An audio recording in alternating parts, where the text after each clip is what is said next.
Le processus de repentir, appelé en hébreu vidouille, consiste à admettre d'avoir commis un péché devant Dieu et passe par l'expression de la nature de la faute.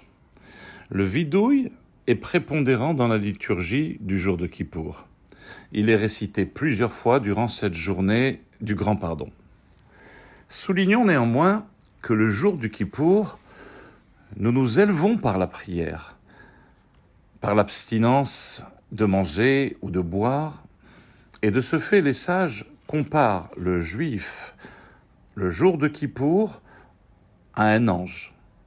Certains même s'habillent de blanc, corroborant ainsi cette comparaison de l'homme avec l'ange. Pourtant, c'est dans cet état d'extase spirituelle, d'abandon de son ego, d'élévation, que nous récitons le vidouille. Hacham-nous, bagad-nous, nous avons fauté, nous nous sommes révoltés, etc. N'aurait-il pas été plus logique de réciter le vidouille au début de notre prière, au début du jour de Kippour, lorsque nous nous apprêtons à gravir les étapes ascendantes de cette journée, où notre ressenti est encore ordinaire, encore proche de la faute, peu détaché du quotidien, et non en ressentant une affinité avec les anges en apparence et en substance, au milieu des prières de Kippour. En fait, le péché, c'est une notion très relative. Elle est dépendante de la position, des circonstances et des conditions de la personne.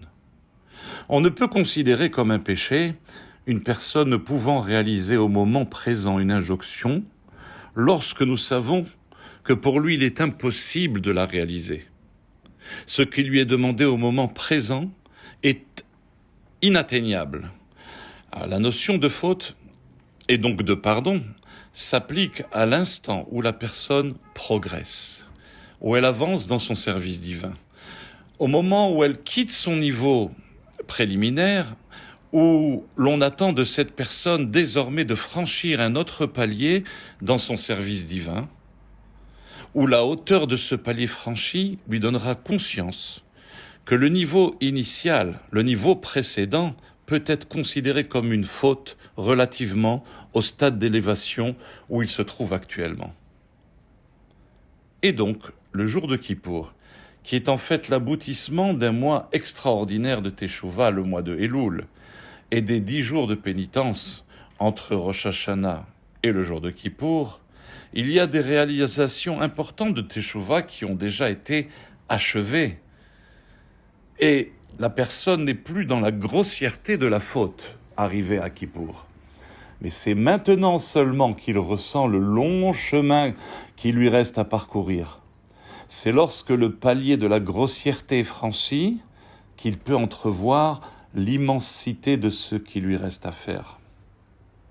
Précisément, lorsqu'il ressemble à un ange, sans boire ni manger, dans la conscience de la sainteté du jour, qu'il peut ressentir la nécessité du vidouille, le véritable regret de n'avoir pas commencé plus tôt ce cheminement, et plus il s'élèvera dans la sainteté du jour, et plus la nécessité du vidouille se fera ressentir par rapport aux étapes précédentes. Donc plus nous nous élevons, et plus nous ressentons l'écart avec l'infini. Très bon Kippour à tous. Shabbat Shalom, Gmar Chatima Tova. Soyez scellés dans le livre de la vie.